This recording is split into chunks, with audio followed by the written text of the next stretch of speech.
Today I want to talk about the original Splatoon before it goes the way of the dodo and they permanently shut down the online servers. And I want to discuss now whether or not this game was a splash and still is a splash, or if it's just a splish. And I remember when this game first came out and I was really excited about it. A brand new IP from Nintendo. Both my wife and I at the time were very interested in this game, and I tried it out day one and it was a lot of fun, but it also became very apparent that it was an underwhelming experience just for the sake that it didn't have a lot of content.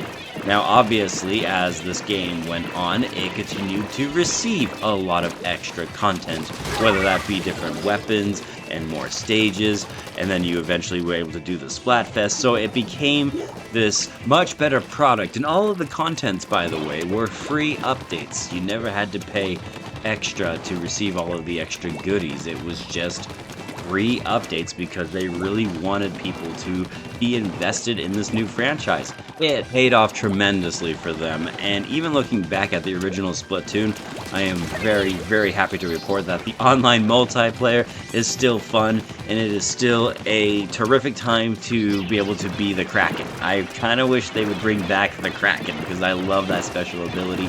It is still my favorite one to this day.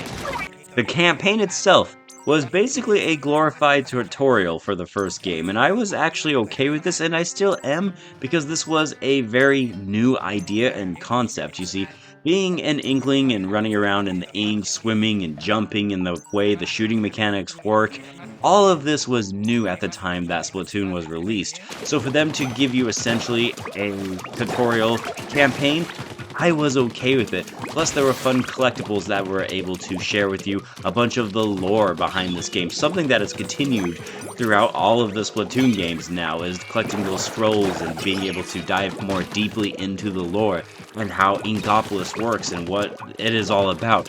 I find it very fascinating that it all started with the original game.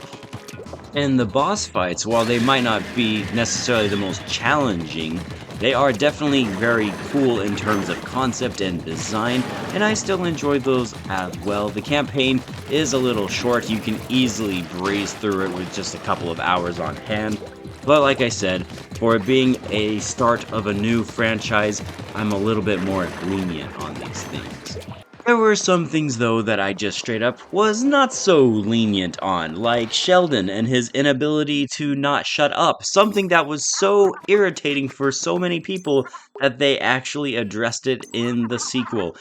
And you better believe that, since this was an online multiplayer-focused game, that there were balancing issues throughout a huge chunk of this game's lifespan.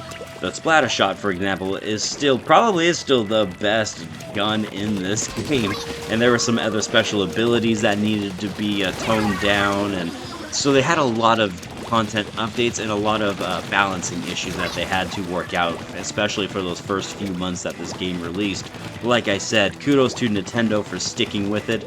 The game definitely improved tremendously once they got the Splatfest rolling and they had all the guns out and they had all the different stages, because there were only a few stages when this game launched. Like I said, it was an anemic launch at first, but once they took care of all of these issues and you stuck with it for those first 6 months, you realized that you had a spectacular video game on your hands, and it was an addicting one.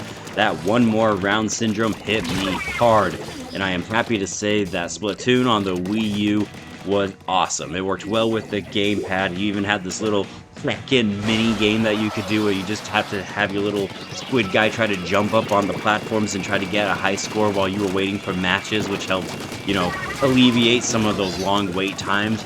And it just became this very special game, not just for me, but also for my wife. And it was one of those that we grew to love, absolutely love. If you had asked me what I would have given this game at the start when it first launched, it would have honestly been a 6 out of 10. It wasn't very impressive and it wasn't all that great.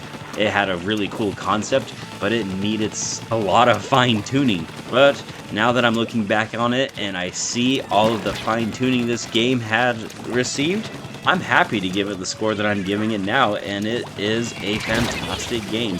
It's sad that you won't be able to experience this anymore online soon, but hey, at least we can look back, though, at the memories and say, this turned out to be an amazing title and is now an amazing franchise going forward, and Splatoon has never looked brighter. This concludes my review, guys, of the original Splatoon. Let me know if you like this and you want to see more Wii U titles. I've been going through and replaying them, so I'm considering just doing a bunch of Wii U titles throughout the year. And as always, thank you so much for taking the time to watch this. Let me know if you played the original Splatoon, what you thought about it in the comments down below. And as always, I am Bradley Overrated, out like a trout. Stay fresh, everybody. I'll see you on the next one.